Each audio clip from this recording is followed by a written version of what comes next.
Jean-Jacques Goldman, une personnalité introvertie qui s'est exilé à Londres il y a maintenant 7 ans, accompagné de sa petite famille, en tout cas ceux qui restaient proches du chanteur. En tant que papa comblé de 6 enfants, il accorde une importance capitale à préserver son anonymat dans sa vie quotidienne et ne s'exprime que de manière exceptionnelle. Peu présent dans les médias, l'artiste a brisé le silence en mars 2020 pour rendre hommage au personnel soignant qui luttait quotidiennement contre l'épidémie du Covid-19 lors de cette fameuse crise sanitaire. La première femme qui a marqué la vie du chanteur est évidemment sa maman, Ruth Hambrun, qui a tiré sa révérence en 2008.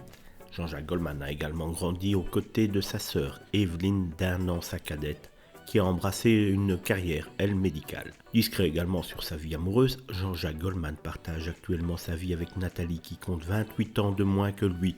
Selon la légende, la jeune femme aurait frappé à la loge du chanteur lors d'un concert en 1995. Devenus amis, ils sont tombés amoureux avant de se marier en 2001 à Marseille. Le couple a ensuite accueilli 3 enfants, Maya, Kimi et Rose. Nathalie Touyong Lahir est née en 1979, est agrégée de mathématiques pures et a obtenu un doctorat. Ensemble, ils forment un couple sans histoire, se tenant à l'écart des photographes et menant une vie paisible au Royaume-Uni. Avant son idylle avec Nathalie, l'ancien chef d'orchestre des Enfoirés avait vécu une autre belle histoire sentimentale avec Catherine Morlaix, une amie d'enfance.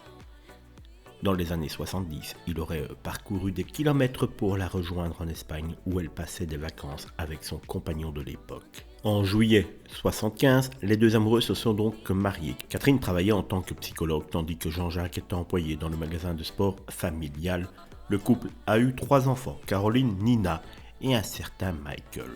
Alors que les filles ont suivi des carrières dans le domaine médical, psychologue et pédiatre, le garçon a emboîté le pas de son papa en se lançant dans la musique avec succès en tant que fondateur du label My Major Company. Cependant, le couple a divorcé en 1997. Aujourd'hui, le chanteur à succès a fait de sa famille sa priorité absolue. Il a beaucoup souffert d'avoir sacrifié sa première vie familiale sur l'autel de sa carrière. Il n'a pas voulu refaire la même erreur lorsqu'il s'est remarié en 2001, soulignait Jean-Pierre Pasqualini il y a quelques années, cité par le journal du dimanche. Jean-Jacques Goldman, véritable icône de la chanson française, continue d'inspirer par son talent et son engagement tout en préservant sa vie privée et en accordant toute son attention à sa famille, encore une qualité à mettre du côté de Jean-Jacques Goldman.